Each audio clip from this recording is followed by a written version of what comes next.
how to create an account on PayMaya. So if you want to create an account on PayMaya, then first you just need to install the application. Make sure that you've installed from your Play Store or your App Store. Once you've installed the application, now you just need to simply open up your PayMaya application, search for it, and tap on Open, tap on Allow, and tap on Get Started, which is on the bottom. And now agree and continue, and again continue.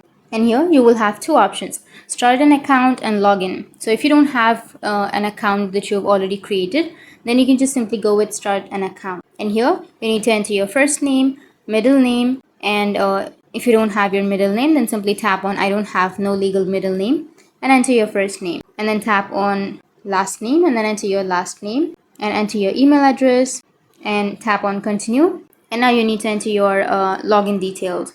So you just need to enter your password and your phone number. So go with the country code. Simply tap on the country code and enter the country code and enter your mobile number and then enter password. And once you enter your password, tap on continue. Once you tap on continue, it will verify by simply sending a code to your mobile number or to your email address. And once you enter the code, your account will be created. So that's how you can create an account on PayMaya. And if you have any questions, feel free to comment below. Thanks for watching.